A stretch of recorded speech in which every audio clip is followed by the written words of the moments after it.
नमस्कार, mountain prime न्यूजमा स्वागत छ। म सचिता बुढाथोकी। नमस्कार, म प्रमिला खतिवडा। सुरुमा अहिलेसम्मका मुख्य समाचार। प्रधानमन्त्री ओलीको आर्थिक नीतिप्रति सन्तुष्ट रहेका चर्चित उद्योगपतिहरू नेकपा एमालेमा प्रवेश। सरकारी सहजीकरणले व्यावसायिक वातावरण बनेकाले निजी क्षेत्र खुसी रहेको सन्देश। नेकपा एमालेको संसदीय दलको बैठकद्वारा संशोधित विधान पारित। गुटगत भेला गर्नेलाई स्पष्टीकरण सोध्ने निर्णय। नेता नेपाल पक्षका सांसदद्वारा 5 बुँदे असहमति पत्र पेश। नेपाल दक्षिण एसियाकै खुशी देश घोषित। राष्ट्रसंघले जारी गरेको नयाँ सूची अनुसार नेपाल 2 वर्ष अघिको तुलनामा 13 स्थानमाथि उक्लियो। फिनल्याण्ड विश्वकै खुशी मुलुक। पार्टीमा खिया लागेकाले त्यसलाई सफाई गर्न लागि नेकपा एमालेका वरिष्ठ नेता नेपालको भनाई। कार्यकर्तामा फेरि उत्साह र एकता भर्ने गरी विचार प्रभाव गरिरहेको दावी। कोरोनाको कारण विदेशमा रोजगारी गुमाएका युवा कृषितर्फ आकर्षित। व्यवसायिक कृषि मार्फत विदेशमा भन्दा स्वदेशमै बढी आमदानी गर्न सफल। पाकिस्तानका प्रधानमन्त्री इमरान खानलाई कोरोना संक्रमण पुष्टि। कोरोना विरुद्धको खोप लगाएको 2 दिनपछि लक्षणसहितको संक्रमणपछि उपचार जारी। र स्पेनिस ला लिगा फुटबलमा साबिक विजेता रियल मड्रिडको सहज जित। मड्रिडसँग सेल्टा भिगो 3-1 गोल अन्तरले पराजित।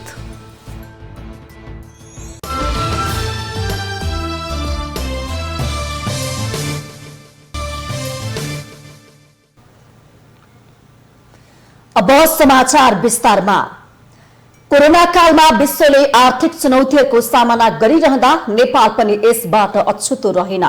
तर यही बीच सरकारले लिएका नीतिहरूको कारण मुलुक आर्थिक दुर्घटनाबाट जोगियो। तर यही बीच दलहरूले भने सरकारले केही काम गर्न नसकेको आक्षेप लगाउँदै आफ्नो अभिष्ट पूरा गर्ने नियत लिए। तर मुलुकका चर्चित उद्योगपतिहरू भने सरकारको कदमबाट सन्तुष्ट रहेको सन्देश दिन अघि सरेका छन्। शुक्रबार 235 जना उद्योगपतिहरू प्रधानमन्त्री ओलीको आर्थिक नीति र आगामी कदमको समर्थन गर्दै नेकपा एमालेमा नै प्रवेश गरे। विगतमा राजनीतिक दलहरूसँग समदूरी राख्न चाहने व्यापारिक वर्ग सो पार्टीमा प्रवेश गरेसँगै सो दलले व्यापारी वर्गको लागि उपयुक्त रणनीति अख्तियार गरेको पुष्टि भएको चर्चा चलेको छ। प्रधानमन्त्री केपी शर्मा ओलीले नेपालले अब नयाँ विश्व व्यवस्थामा जानुपर्ने बेला भइसकेको र हामीले आफूलाई विश्व समुदायमा नयाँ सिराबाट चिनाउनु पर्ने दिन आइपुगेको बताउनु भएको छ। विश्व नै यति बेला कोरोना भाइरसको संक्रमणले थलिएको बेला नेपालले हासिल गरेका केही अभूतपूर्व उपलब्धि यति बेला विश्व समुदायमै उदाहरणीय बन्दै गएका बेला प्रधानमन्त्री केपी ओलीको यो कथन सार्वजनिक भएको हो। कोरोना संक्रमणकै कारण विश्व अर्थव्यवस्थाले चुनौती खेपेको यो समयमा सीमित स्रोत र साधन भएको नेपालले आफ्नो अर्थतन्त्रलाई समयमै लिकमा ल्याउन पाएको सफलता यति बेला विश्वमै उदाहरणीय बन्न पुगेको छ। यस्तोमा विश्वले नै विकल्पका रूपमा नयाँ विश्व व्यवस्थाको छनौट गरिरहेको सन्दर्भमा नेपाल पनि अछुतो रहन सक्दैन। प्रधानमन्त्री ओलीले शुक्रबार आफ्नै सरकारी निवास बालुवाटारमा देशका प्रतिष्ठित झण्डै 235 उद्योगपतिहरूलाई नेकपा एमालेको सदस्यता प्रदान गर्नुभयो। सोही क्रममा सरकारले अवलम्बन गर्ने अर्थनीति र आगामी सोचका सम्बन्धमा स्पष्ट पार्दै उद्योगपतिहरूलाई उनीहरूको हकहित संरक्षणका लागि सरकारले चाल्ने कदमबारे प्रधानमन्त्री ओलीले स्पष्ट पनि पार्नुभएको थियो। मुलुकमा रहेका अन्य राजनीतिक दल र स्वयं एमाले भित्रकै एउटा खेमा यति बेला ओलीको नेतृत्वलाई लिएर विरोधमा उत्रिरहेका बेला उद्योगपतिहरूको एमाले पार्टी र ओलीको नेतृत्वप्रतिको आकर्षण भने उदेक लाग्दो देखिएको छ। मुलुकको अर्थतन्त्रकै एक प्रमुख हिस्सा बनेको निजी क्षेत्रले वर्तमान सरकार र सत्तारूढ दल एमालेको नेतृत्वप्रति विश्वास जनाउँदै पार्टी सदस्यता नै लिनुले यति बेला एमाले र ओली नेतृत्वप्रति लगाइएका लान्छना र विरोध फगत सत्ता र शक्तिका लागि मात्रै हो भन्ने कुरालाई प्रमाणित गरिदिएको छ। पक्कै पनि यति बेला सत्तारूढ दल नेकपा सङ्कटमा छ। यस्तोमा एमालेकै नेतृत्वमा बनेको सरकार सङ्कटमुक्त हुने भन्ने कुरै भएन। तर राजनैतिक वृत्तबाट अलग भएर हेर्ने हो भने सरकारको लोकप्रियता उर्लदो नै देखिएको छ।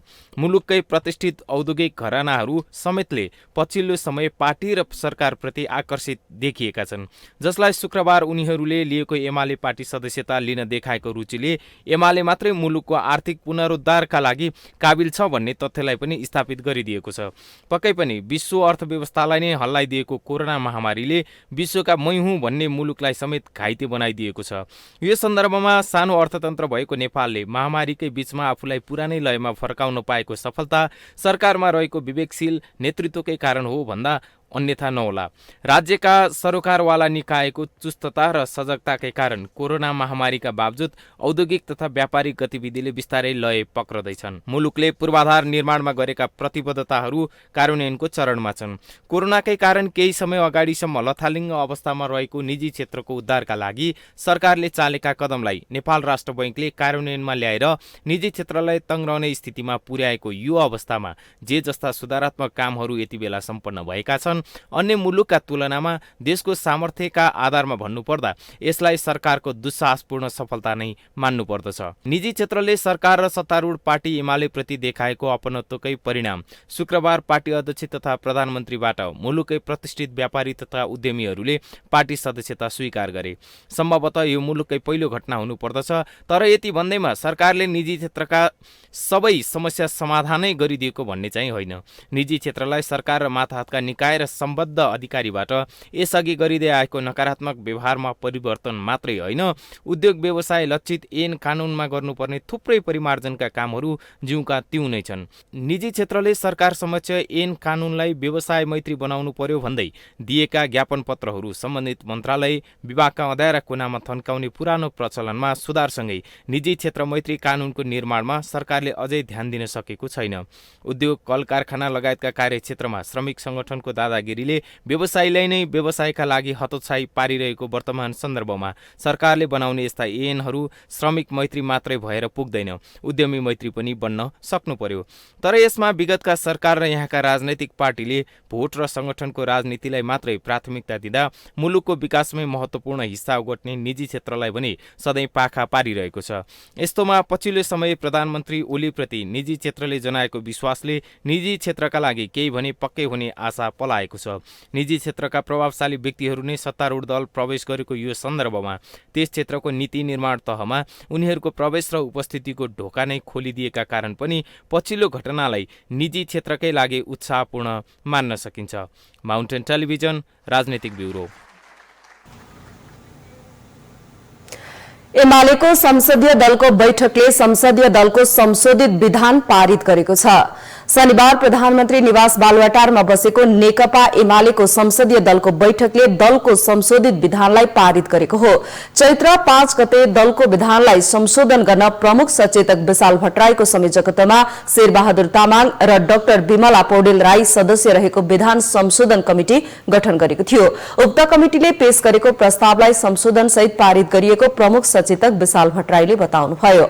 संसदीय दलबाट सर्वसम्मत पारित भएको विधान केन्द्रीय कमिटीको बैठकबाट अनुमोदन गरिने प्रमुख सचेतक भट्टराईले बताउनुभयो।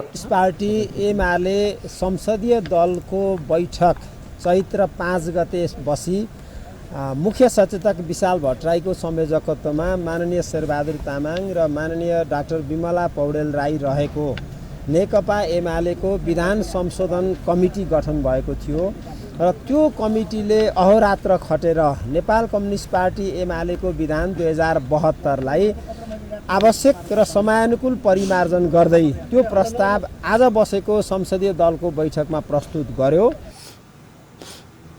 सांसद शेरबहादुर तामाङले केन्द्रीय कमिटी बैठकले अनुमोदन गरेपछि बोर्डको बैठक बसेर गुटगत गतिविधि गर्नेहरूलाई स्पष्टीकरण सोध्ने सम्बन्धी निर्णय भएको पनि जानकारी दिनुभयो। बोर्डको बैठकबाट पार्टीभित्र गुटगत प्रवृत्ति अथवा समूहगत प्रवृत्ति समूहगत व्यवहारहरू गतिविधिहरू रहिरहेमा त्यो सम्बन्धी स्पष्टीकरण सोध्ने सम्बन्धी निर्णय आजको चाहिँ संसदीय दलको बैठकबाट भएको छ। संसदीय दलको बैठकमा नेकपा एमाले झलनाथ माधव समूहका 38 सांसदहरू अनुपस्थित रहेका थिए। संसदीय दलको कार्यालयमा भएको 38 सांसदहरूको भेलाले बालुवाटारमा भएको संसदीय दलको बैठकप्रति 5 बुँदे असहमति पत्र बुझाएको छ। बालुवाटार पुगेर झलनाथ माधव समूहका सांसदहरू सोमप्रसाद पाण्डे, जीवनराम श्रेष्ठ लगायत पुगेर प्रधानमन्त्री ओलीलाई असहमति पत्र पेश गरेका हुन्। सांसद जीवनराम श्रेष्ठले संसदीय दलको बैठक विधिसम्मत नभएको र दलका निर्णयहरू विधान सम्मत नभएकाले असहमति पत्र पेश गरेको बताउनुभयो। जुन आयोजना भइरहेको बैठक प्रति हामीले असहमति जाहेर गर्दै 5 बुँदामा हाम्रो असहमतिहरू हामीले यहाँ पेश गरेका छौं र यसमा 38 जना सांसदहरूले हस्ताक्षर गर्नुभएको छ र प्रधानमन्त्री तथा हाम्रो चाहिँ नि दलका नेता सम्माननीय प्रधानमन्त्रीज्यूलाई हामीले यो पत्र त्यहाँ चाहिँ नि पेश गरेका छौं। 38 जना सांसदको तर्फबाट असहमति पत्र बुझ्दै प्रधानमन्त्री ओलीले व्यक्तिगत रूपमा सांसदहरूको माग सुनिने भए पनि समूहगत रूपमा आएको माग स्वीकार्य नहुने बताएको प्रमुख सचेतक विशाल भट्टराईले जानकारी दिनुभयो। संसदीय दलभित्र गुटको अस्तित्व स्वीकार नहुने प्रधानमन्त्री ओलीको भनाइरहेको छ।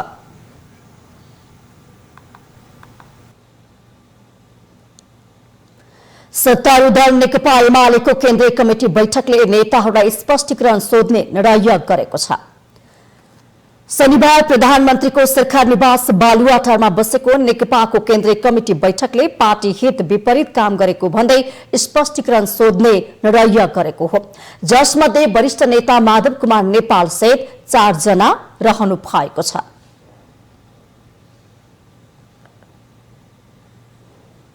स्पष्ट निर्देशन कि त्यो ढङ्गको भेला नगर्नुस्, पार्टीको नाममा त्यस्तो भेला गर्न पाइँदैन भन्ने स्पष्ट निर्देशन हुँदाहुँदै पनि नेकपा एमालेकै ब्यानरमा नेकपा एमालेको राष्ट्रिय कार्यकर्ता भेला भनेर चाहिँ जुन ढङ्गको भेला गरियो त्यो असाध्यै गम्भीर र अनुशासन विपरीतको विषय भएको हुनाले यस्तो गुटगत क्रियाकलापमा मुख्यतया जिम्मेवार रहनुभएका माधव कुमार नेपाल, भीम रावल, सुरेन्द्र पाण्डे र घनश्याम भुसालसँग स्पष्टीकरण माग गर्ने निर्णय पनि गरेको छ। त्यस्तै एमालेको केन्द्रीय कमिटी 10औं महाधिवेशन आयोजक कमिटीमा रूपान्तरित भएको छ। महाधिवेशन आयोजनाको लागि पदाधिकारी र केन्द्रीय कमिटी सदस्यहरूको जिम्मेवारी तय गर्न कार्यदल गठन समेत गरिएको छ। त्यस्तै गरी 264 जना केन्द्रीय सदस्य तथा पदाधिकारीको कार्यविभाजन गर्नको लागि विष्णु पौडेलको संयोजकत्वमा 3 सदस्यीय कार्यदल गठन गरिएको छ, जसमा टोबहादुर राई माझी र शंकर पोखरेल सदस्य हुनुहुन्छ।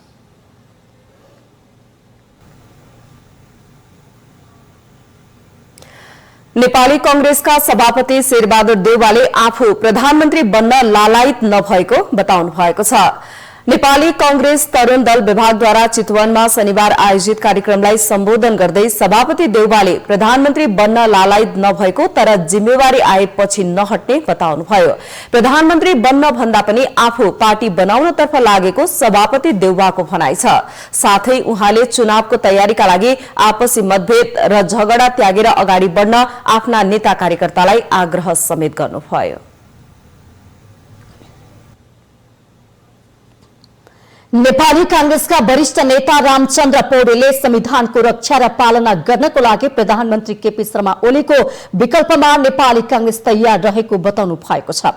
शनिबार स्वर्गीय नेता गिरिजा प्रसाद कोइरालाको 11औं स्मृति दिवसको अवसरमा हाम्रा सहकर्मी बटुक राज गिरीसँग कुरा गर्दै नेता पौडेलले यस्तो बताउनु भएको हो। आज हामी नेपाली कांग्रेसका वरिष्ठ नेता रामचन्द्र पौडेलसँग संवाद गर्न गइरहेका छौं। स्वागत छ कार्यक्रममा। धन्यवाद। यतिखेर नेपालको राजनीतिक अब कता कता मुडिएको जस्तो देखिएको छ र कसको नेतृत्वमा सरकार बन्ने भनेर अहिलेसम्म अन्यलता बढेकै छ। यस्तो अवस्थामा प्रमुख प्रतिपक्षी दल नेपाली कांग्रेसको भूमिका के रहन्छ र नेपाली कांग्रेस के गर्दैछ?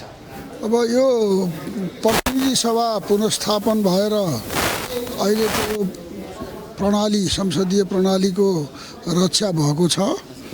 यो व्यवस्था बचेको छ विघटनबाट। अब यसलाई विकृतिबाट बचाउनु जरुरी छ। अब यो संसद पुनर्स्थापन भयो। यो संसद पुनर्स्थापन भएर यो संसदले काम गर्न नसकोस् र यो पुनर्स्थापन सार्थक सिद्ध नहोस् भन्ने अहिले पनि केपी ओलीको चाहना छ। यो अवस्थामा अब सरकारको जुन गठन गर्नका लागि एउटा नेतृत्व चाहिएला, एउटा मत चाहिएला, तर जसपा, नेपाली काङ्ग्रेस, माओवादी यतिखेर मिल्ने सम्भावना कतिको छ? होइन, अब कुरा के हो भन्दाखेरिमा अब अहिलेको प्रधानमन्त्रीले गलत मनसाय राखेर संसदमाथि प्रहार गर्नुभयो, संविधानमाथि प्रहार गर्नुभयो। यो परिवर्तनलाई जोगाउन जरुरी छ। यो व्यवस्थालाई बचाउनको लागि सदनबाटै विकल्प दिनुपर्छ। यो परिवर्तनका पक्षधरहरू मिलेर अब यो व्यवस्था प्रणालीलाई बचाउनुपर्छ र संसदबाटै विकल्प दिन सक्नुपर्छ।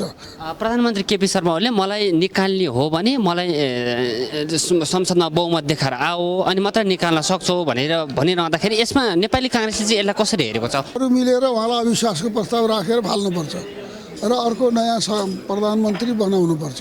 तपाईँहरू प्रधानमन्त्री परिवर्तनकै पक्षमा हुनु? प्रधानमन्त्री परिवर्तन नगरिकन त चाहिँ यो व्यवस्थामाथि खतरा बाँकी नै रहन्छ। यो बारम्बार यो प्रणालीमाथि नै खतरा कायम रहन्छ। त्यस कारण यो प्रणालीको खतरा टार्ने हो भने पहिले उहाँलाई हटाउनुपर्छ। त्यही स्टेजमा नेपाली काङ्ग्रेसका दुई नेताहरूको चाहिँ फरक धारणा आउँछ, फरक भनाइ आउँछ। यसले कतै शङ्का उपशङ्का निम्त्याएको फरक आयो भनेर यो मान्छे रोदन गर्नुपर्ने केही जरुरी छैन। फरक आएका मध्ये दुईटा विचार कुन ठिक हो त्यसलाई समात्ने। अबको प्रधानमन्त्री जुन ठिक व्यवस्था लाग्छ, जुन सही कुरा हुन्छ त्यसैको समर्थन गरेपछि प्रजातन्त्र भने त्यही पारदर्शिता हो नि त। कुण्ड पानी, मुण्ड बुद्धि होइन। आफ्ना आफ्ना विचारहरू हुन्छन्, कसैले अलिकति अर्कोतिर सोचे हुन्छ। सही सोचाइ कुन हो त्यसको पक्ष लिनुपर्छ। तर नेपाली काङ्ग्रेसभित्रै आन्तरिक किचलो छ। अबको सरकारमा चाहिँ नेपाली काङ्ग्रेस त्यति तत्परता देखिएन भन्ने कतिपयको आकलन छ नि? होइन, नेपाली काङ्ग्रेसभित्र केही किचलो छैन। नेपाली काङ्ग्रेसको नेतृत्वले दह्रो निर्णय गर्नुपर्छ। माउन्टेन प्राइम न्युजमा पालो भएको छ विश्रामको।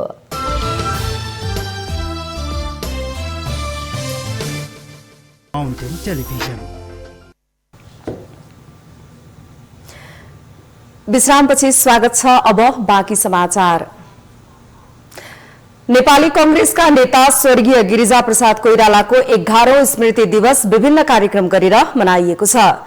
कोइरालाले नेपाली राजनीतिमा पुर्याएको योगदानको सम्झना र सम्मान गर्दै नेपाली कांग्रेस, जीपी कोइराला फाउन्डेशन लगायतका संस्थाहरूले विभिन्न कार्यक्रम आयोजना गरेका हुन्। कोइरालाको 2066 साल चैत 7 गते निधन भएको थियो। राणा शासनको विरोध गरेको अभियोगमा बुवा आमा प्रवासमा रहेका बेला 1981 सालमा भारतको टेढीमा उहाँको जन्म भएको थियो। नेपाली राजनीतिमा ठूलो योगदान दिनुभएको कोइराला 5 पटक प्रधानमन्त्री बन्नु भएको थियो।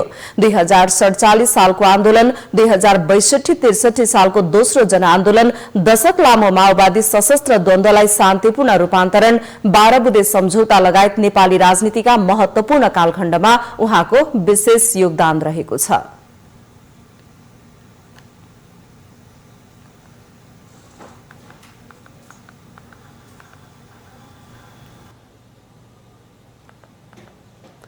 नेकपा माओवादी केन्द्रले वर्तमान सरकारमा सहभागी भएका मन्त्रीहरूलाई फिर्ता बोलाउने निर्णय गरेसँगै सरकारलाई दिएको समर्थन कति बेला फिर्ता लिन्छ यकिन छैन। यस्तो अवस्थामा प्रधानमन्त्री केपी शर्मा ओली नेतृत्वको सरकार कसरी अगाडि बढ्छ भन्ने आम चासो रहेको छ। तत्कालीन नेकपा विघटन भएसँगै माओवादी केन्द्रले सरकारमा सहभागी भएका आफू पक्षका मन्त्रीहरूलाई फिर्ता आउन निर्देशन दिएको थियो। माओवादी केन्द्रले दिएको निर्देशन अनुसार मन्त्रीहरू फिर्ता आएको अवस्था छैन। तर कुनै पनि बेला माओवादी केन्द्रले सरकारलाई दिएको समर्थन फिर्ता लिन सक्ने जोखिम भने बढेको छ। माओवादी केन्द्रले सरकारलाई दिएको समर्थन फिर्ता लिएको अवस्थामा वर्तमान सरकार संविधान अनुसार अगाडि बढ्ने नेकपा एमालेका नेता सुभाष चन्द्र नेमाङ बताउनुहुन्छ। सरकार संविधान बमोजिम अगाडि बढ्छ। मैले धेरै पटक भनेको छु, अहिले सरकार जुन आधारमा उभिएको छ त्यो आधार अहिले विभाजित भएको छ। तर विभाजन पश्चातको जुन दल छ त्यो दलले आफ्नो विश्वासको मत फिर्ता गरिसकेको अवस्था छैन। त्यसैले जबसम्म विश्वासको मत फिर्ता हुँदैन तबसम्म सरकारलाई विश्वास प्राप्त भएको मानिन्छ र सरकार रहन्छ। जुन दिन विश्वासको मत फिर्ता हुन्छ त्यसपछि सरकार संविधान बमोजिम अगाडि बढ्छ। नेपाली कांग्रेसका नेता मिनेन्द्र रिजाल अन्य राजनीतिक दलहरू वर्तमान सरकारलाई हटाउन तयार भएको अवस्थामा नेपाली कांग्रेस सरकारको नेतृत्व गर्न पछाडि नहट्ने बताउनुहुन्छ। संसदको ठूलो बहुमत हो ओलियो बाटोमा गएको हो भन्ने कुरा रेकग्नाइज गर्न तयार भएको छ, तर उनको विकल्प तयार गर्ने कुराको लागि मलाई लाग्छ कांग्रेस बाहेक अर्को विकल्प नेतृत्व दिन सक्छ लाग्दैन मलाई। त्यसैले कांग्रेसको नेतृत्वमा सरकार बनाउनका लागि विकल्पको सरकार बनाउनका लागि पार्टीहरू तयार भएपछि हामी आफ्नो बाटोमा अगाडि बढ्छौँ। यस्तै नेकपा माओवादीका नेता वर्षमान पुन अब धेरै दिन देशमा यस्तो राजनीतिक अवस्था नरहने बताउनुहुन्छ। विकल्पमा छलफल चलिरहेकै छ, त्यसमा चाहिँ छलफल सकारात्मक रूपले अगाडि जान्छ जस्तो लाग्छ।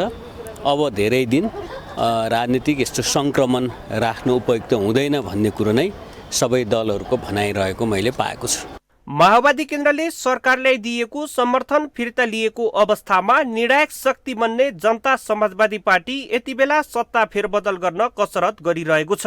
तर अहिलेसम्म सरकार परिवर्तन बारे औपचारिक रूपमा मुख बने जनता समाजवादी पार्टीले खोलिसकेको छैन।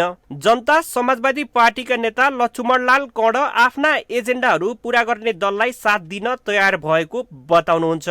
जसले हाम्रो मागलाई सम्बोधन गर्छ, जसले हाम्रो बन्दी रिहाई गर्छ, मुद्दा फिर्ता गर्छ, संविधान संशोधन गर्छ, हामी त्यसलाई समर्थन गर्छौं। त्यो बाहेक हाम्रो कुनै एजेन्डा छैन।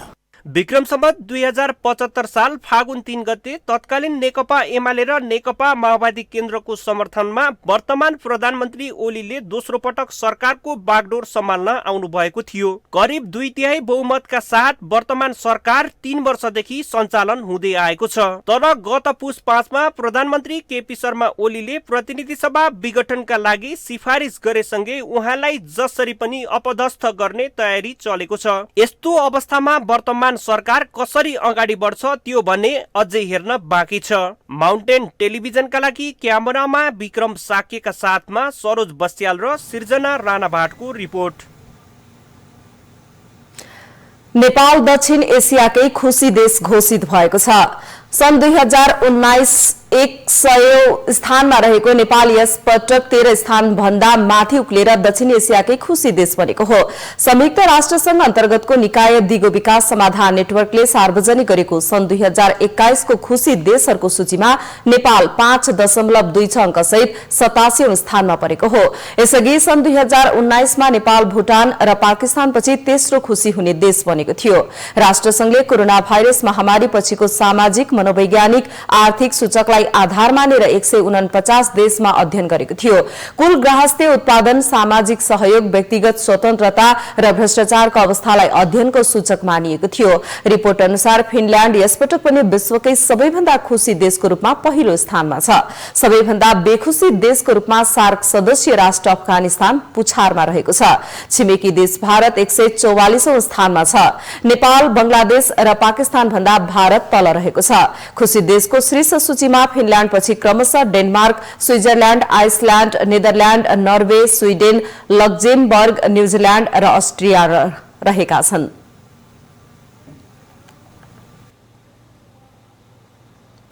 नेपाल कम्युनिस्ट पार्टी एमालेका वरिष्ठ नेता माधव कुमार नेपालले पार्टीमा 3 वर्षदेखि लागेको खिया हटाउने प्रयास आफूले गरेको बताउनु भएको छ।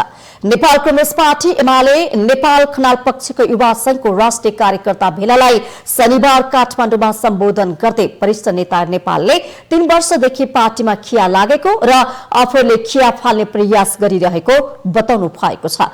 पूर्ववत रूपमा रहेका पार्टीका सबै संरचनाहरूको बैठक, भेला लगायतका कार्य गर्दै कार्यकर्तामा फेरि उही उत्साह र एकता भर्ने गरी विचारलाई सफा बनाउने काम भइरहेको उहाँले दावी गर्नुभयो। खिया लागेको थियो। त्यो खियालाई हामी बिस्तारै हटाउँदैछौँ, खाइ हटाउँदैछौँ। फेरि हामी हाम्रो दाँत माझ्दैछौँ, फ्रेस बनाउँदैछौँ, उत्साहित बनाउँदैछौँ। गनाएको थियो मुख, अब फेरि ब्रसिङ गरेर दाँतले हामी फ्रेस एयर हामी दिनेछौँ। उहाँले पार्टी एकीकरण पछि एकता अगाडिकै अवस्थामा फर्किनु भनेर सर्वोच्च अदालतले फैसला गर्नु भनेको जन्मेको बच्चा मान्दैनौ फेरि गर्भमा लैजाऊ भने जस्तै भएको टिप्पणी गर्नुभयो। कि सर्वोच्च अदालतले फैसला गरेछ यो दुईटा पार्टीले फैसला गरेर भए पनि नेकपा नेपाल कम्युनिस्ट पार्टी नेकपा बनाएको भए तापनि त्यो चाहिँ हामी मान्दैनौँ, तिमीहरू पुरानै ठाउँमा फर्क भनेर उसले फैसला गरिदिएछ। यो जन्मेको बच्चा मान्दैनौ, फेरि गर्भमा लिएर जाऊ भने जस्तै फैसला हो। मुलुकभर पार्टीका सबै संगठनको राष्ट्रिय भेला गरिने भन्दै उहाँले किसान संघ, उत्पीडित समुदाय लगायतको राष्ट्रिय भेला गरी पुनर्जीवन र पुनर्ताजगी दिने बताउनु भएको छ। उहाँले लोकतन्त्रको पक्ष र प्रतिगमनकारी विरुद्धको आन्दोलनमा आफूहरू एकताबद्ध भएर अघि बढ्ने बताउनु भएको छ। पार्टीको सुदृढीकरण र विस्तारको लागि धेरैभन्दा धेरै युवालाई संगठनमा आबद्ध गर्न पर्ने उहाँले कार्यकर्तालाई निर्देशन दिनु भएको छ।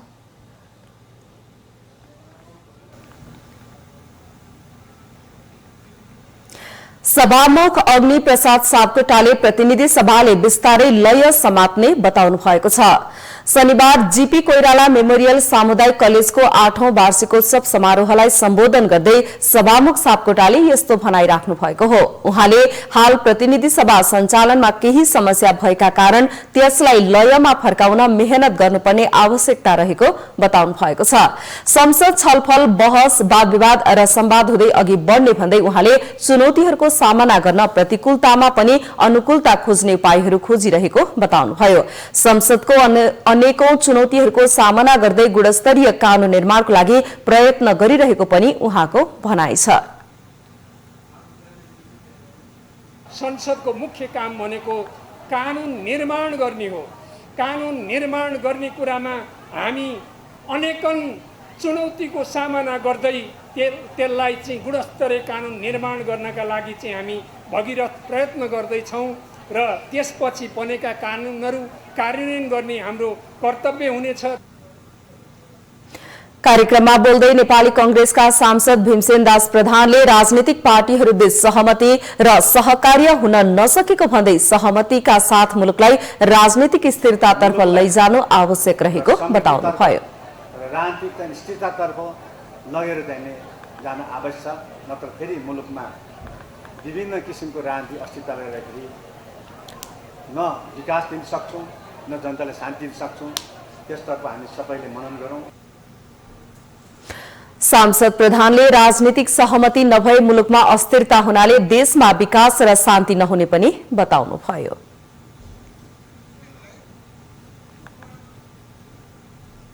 माउन्टेन प्राइम न्यूजमा पुनः पालो भएको छ विश्रामको। माउन्टेन टेलिभिजन विश्रामपछि स्वागत छ। अब बाँकी समाचार। यति बेला डडेलधुराका बनैभरि प्रकृतिको अनुपम उपहार राष्ट्रिय फूल लाली गुराँस फुलिरहेको छ। केही वर्ष अघिसम्म हुने गरेको लाली गुराँसको जुस उत्पादन बन्द हुँदा अहिले लाखौं मूल्यको लाली गुराँस कुहिएर खेर गएको छ। जिल्ला वन कार्यालय र ऋषि खोला सामुदायिक वन समिति बीच विवाद भएपछि 4 वर्ष यता जुस उत्पादन नहुँदा लटरम्म फुल्ने लाली गुराँस त्यत्तिकै खेर गएको हो। केही वर्ष अघि डडेलधुरामा हुने गरेको लाली गुराँसको जुस उत्पादन 4 वर्षदेखि बन्द छ। जिल्ला सदरमुकाममा रहेको ऋषि खोला सामुदायिक वनले तत्कालीन जिल्ला वन कार्यालय डडेलधुरासँगको सहकार्यमा लाली गुराँसको जुस उत्पादन गर्ने गरेको थियो। तर दुई समूहका बीचमा विवाद भएपछि लाली गुराँसको फूलको जुस उत्पादन बन्द भएको छ। लाखौं मूल्यको लाली गुराँसको फूल कुहिएर खेर गइरहेकोमा स्थानीयवासी चिन्तित छन्।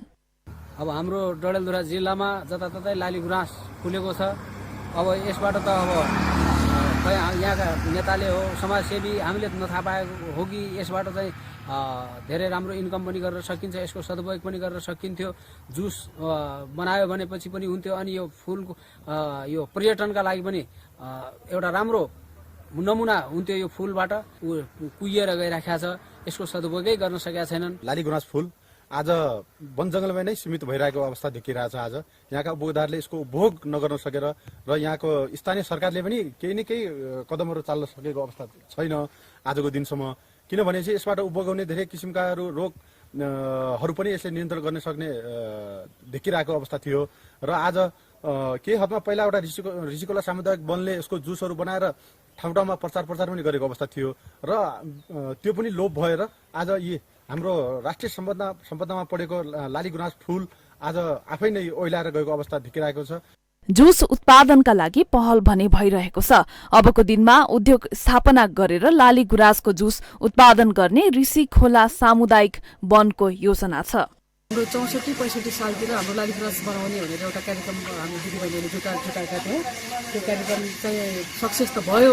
त्यसमा के भयो भने त्यस पछाडिको बाँकी के रह्यो भन्दाखेरि हाम्रो कच्चा पदार्थहरू केमिकलहरू ल्याउनु पर्ने हाम्रो नेपालमा नपाउने, इन्डिया जानुपर्ने, भारत जानुपर्ने गाह्रो त्यसमा भयो। प्लस त्यसपछि हजुरको आर्थिक समस्या पनि गाह्रो भयो। त्यसमा चाहिँ अब अलि नै दुःख लागिरहेछ। यत्रो लाली गुराँसहरू होइन फुलिरहेको यत्रो 10-10 हेक्टर छ होइन।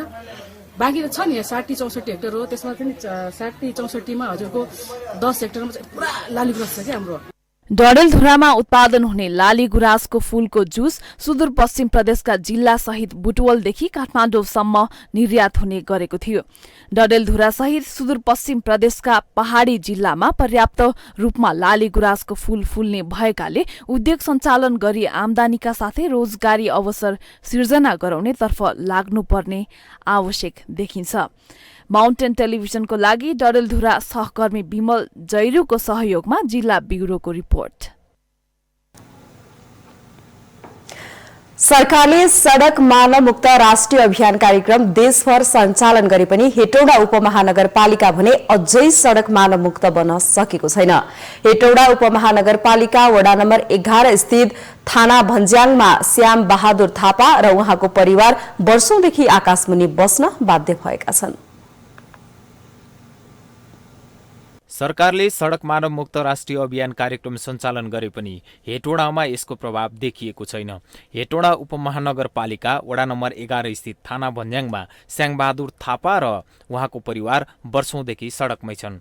48 वर्षका श्यामबहादुर थापा परिवारको आर्थिक अवस्था दयनीय छ। दैनिक मागेर जीविकोपार्जन गर्ने यो परिवारका सबै सदस्यहरू शारीरिक रूपमा अशक्त छन्। दृष्टिविहीन थापा दम्पतिको भरोसा छोरा पनि बिरामी छन्। बुहारीले जेनेतेन मागेर ल्याएको खानाले पेट भर्ने नभए भोकभोकै बस्नुपर्ने बाध्यता छ। अब काठमाडौँबाट आएको म काँटामा माग्थेँ, अहिले काँटा बज्नु भयो। हामीलाई खान दुःख छ, पार्टीमा बसेको छु। हेर्नुहोस् बुढी आँखा देख्दिनँ, म आँखा देख्दैन। यहाँ नजिक आएर मान्छेले दियो भने चिन्छु। कसैले पिठो, कसैले चामल, कसैले केही ल्याइदिएछन्। मैले छाटाएर बसेको छु। पहिले चाहिँ म मागेर काँटामा मागेर गुजारा चल्थ्यो। अहिले काँटा बन्द भयो हजुर, बहुत दुःख छ। अरूहरूले चामल दाल ल्याएर सक्लो गरिराख्नु भएको छ हजुर। अब के गर्नु, म दुखियामा आँखा नदेख्ने मान्छे कहाँ जाने। दिउँसै अँध्यारो, राति अँध्यारो, संसार अँध्यारो छ। बाबु मलाई पनि यसो हेरिबस्नुहोस्, के गर्नु। थापा दम्पतिको नागरिकता समेत बनेको छैन भने अपाङ्गता परिचय पत्रको बारेमा उनीहरूलाई जानकारी नै छैन। नगरपालिकासँग समन्वय गरेर आवश्यक सहयोगको लागि पहल गरिने जनप्रतिनिधिले बताएका छन्। हेटौडा उपमहानगरपालिका लगायत कहाँ चाहिँ सहकार्य गरेर उहाँहरूलाई चाहिँ व्यवस्थापन गर्ने हो, त्यसको लागि चाहिँ वडाको तर्फबाट गर्नुपर्ने सहयोगमा चाहिँ कुनै पनि कसर बाँकी नराखिकन हामी सहयोग चाहिँ सधैँ गर्नेछौँ र उहाँको चाहिँ व्यवस्थापनको उहाँहरूको गाँसबासको चाहिँ व्यवस्थापनको लागि चाहिँ कहाँ गएर चाहिँ के गर्नुपर्ने हो त्यसको लागि चाहिँ पहल गर्ने चाहिँ कुराहरू चाहिँ म यहाँ भन्न चाहन्छु।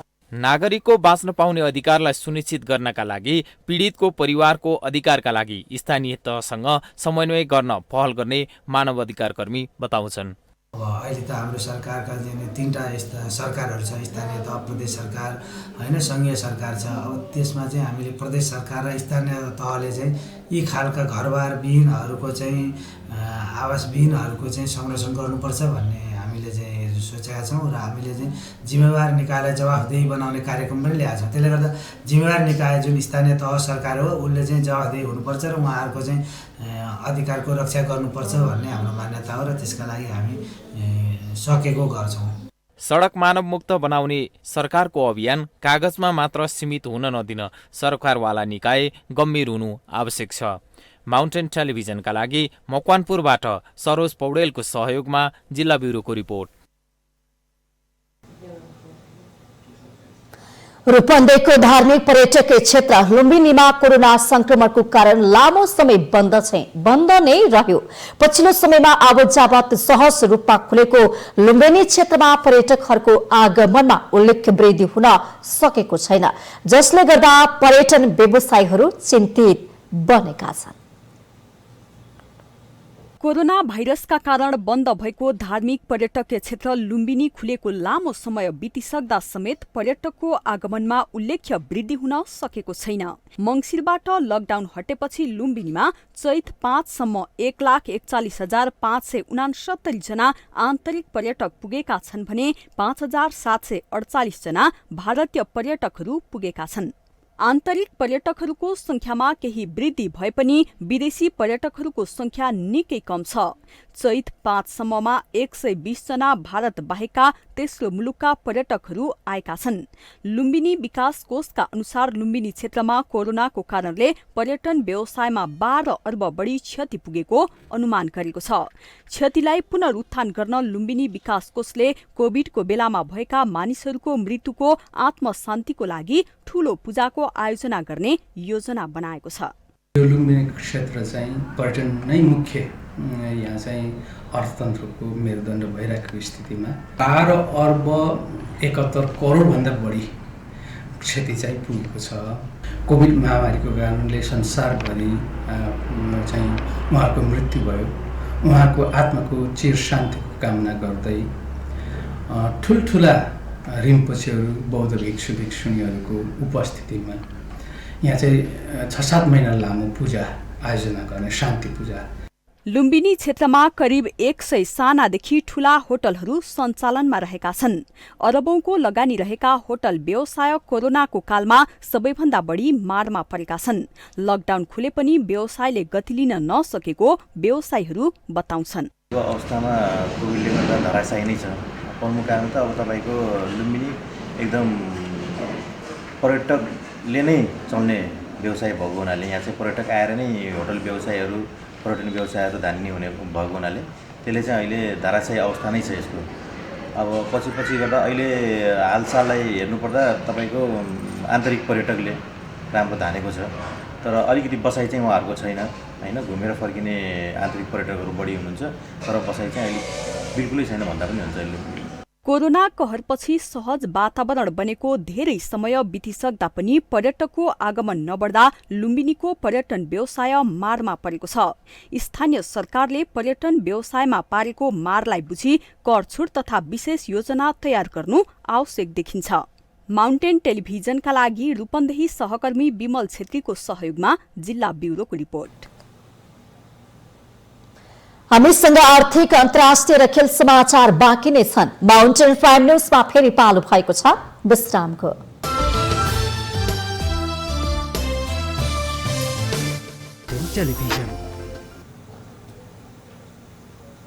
विश्रामपछि पुनः स्वागत छ। अब पालो आर्थिक समाचारको।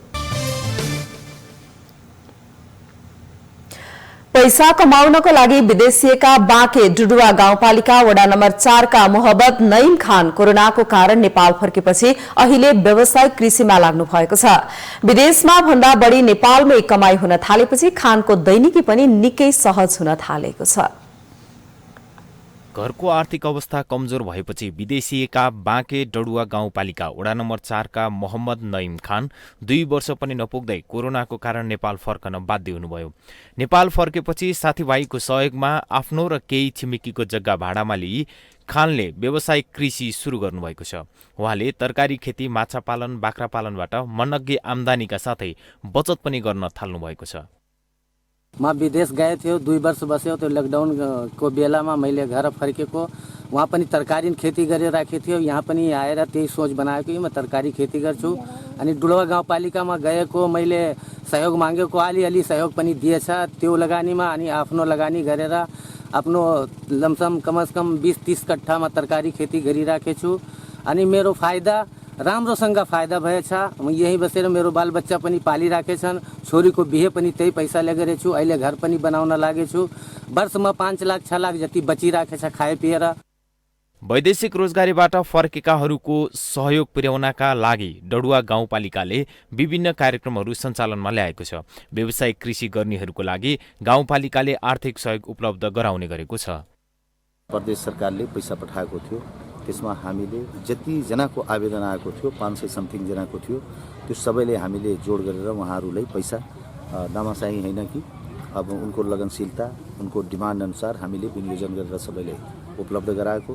बाँकी कुरा के छ भने अब वैदेशिक रोजगारबाट फर्केका साथीहरू जति हुनुहुन्छ उनीहरूलाई हामीले उहाँकै घर दैलोमा उहाँहरूलाई आत्मनिर्भर बनाउने, जस्तै च्याउ खेती हामी कहाँ विशेष अनुदानको कार्यक्रमबाट एउटा च्याउ खेतीको प्याकेज छ, त्यो ठुलो प्याकेज हो, त्यसमा धेरैजना मान्छेहरूले चाहिँ सहयोग पाइरहेको छन्। साथीभाइको सानो सहयोगले मोहम्मद नईम खानको जीवनमा नै ठूलो परिवर्तन आएको छ।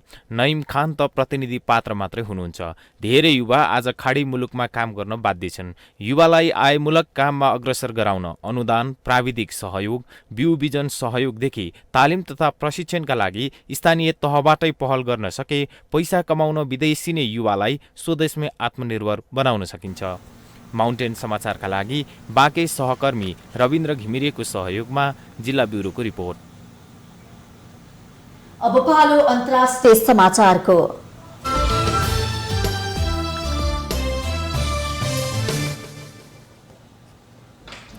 खोप लगाएको 2 दिनपछि नै पाकिस्तानका प्रधानमन्त्री इमरान खानलाई कोरोना भाइरसको संक्रमण पुष्टि भएको छ।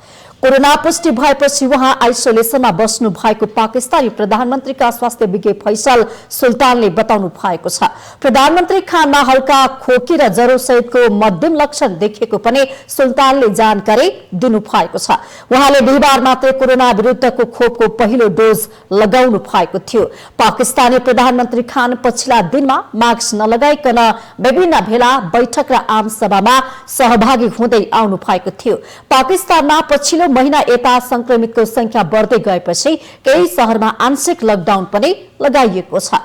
संक्रमितको बढ्दो संख्याले चिन्तित बनाइएको र जोखिमपूर्ण तेस्रो लहरको खतरा रहेको प्रधानमन्त्री खानको भनाइ छ। पाकिस्तानमा अहिलेसम्म 6,15,000 जनामा कोरोना पुष्टि भएको छ भने 13,700 भन्दा धेरैको ज्यान गइसकेको छ।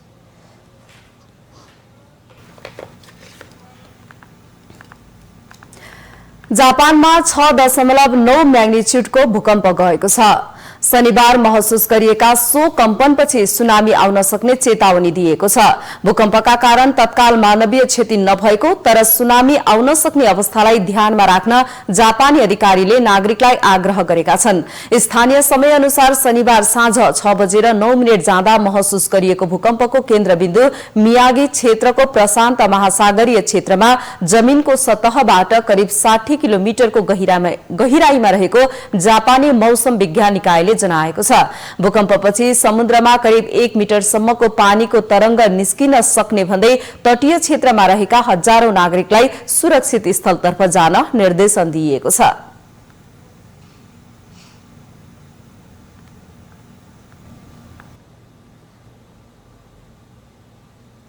अब पालो खेल समाचारको।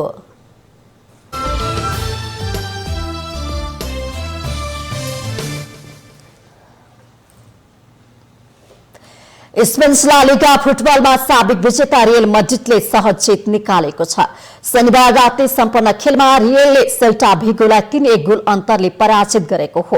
रियलको जितमा करिम बेन्जेमाले 2 गोल गरे, मार्को एसेन्सियोको नाममा 1 गोल रह्यो। त्यस्तै सेल्टाको लागि सान्टी मिनाले 1 गोल फर्काएका छन्। सेल्टाको मैदानमा बेन्जेमाले 20 मिनेटमा गोल गर्दै रियललाई अग्रता दिलाएका थिए। खेलको 23 मिनेटमा बेन्जेमाले व्यक्तिगत दोस्रो गोल गर्दै टिमलाई 2-0 को अग्रता दिलाएका छन्। 40 मिनेटमा मिनाले गोल गर्दै सेल्टालाई 2-1 को स्थितिमा ल्याए। त्यसपछि खेलको इन्जुरी समयमा एसेन्सियोले गोल गर्दै रियललाई 3-1 को जित दिलाएका छन्। जससँगै रियलले 28 खेलमा 60 अङ्क जोड्दै तालिकाको दोस्रो स्थानमा समेत ओक्लिएको छ। सेल्टा 34 अङ्क जोडेर 11औं स्थानमा रहेको छ।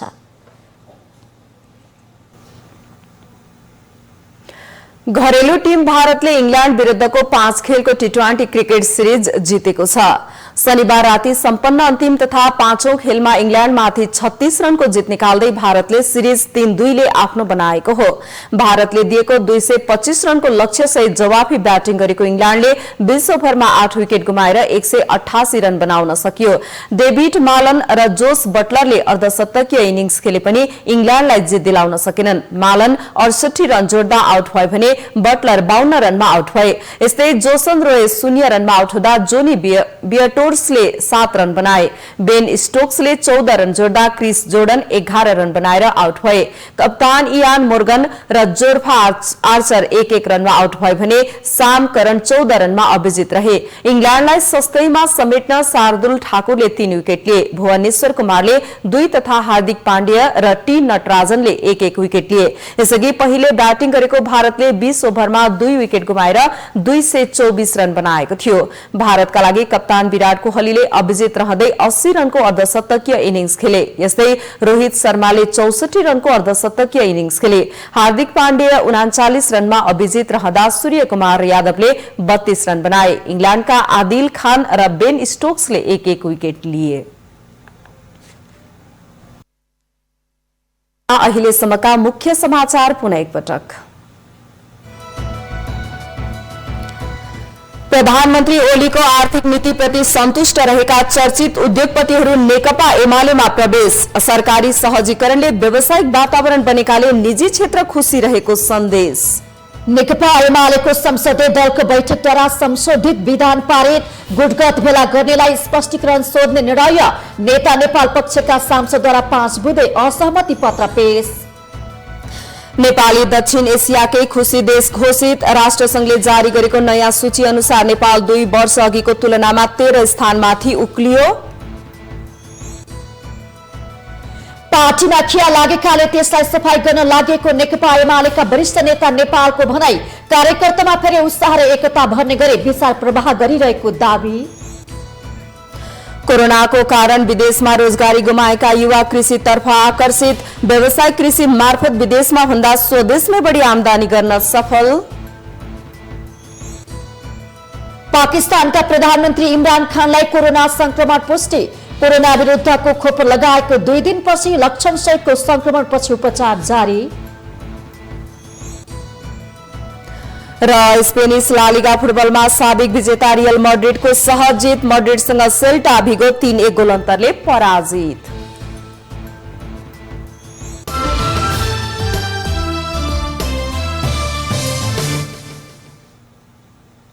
माउन्टेन प्राइम न्यूज शैलीलाई सकियो। सत्य, तथ्य र निष्पक्ष समाचारको लागि हेर्दै रहनुहोला माउन्टेन टेलिभिजन। नमस्कार।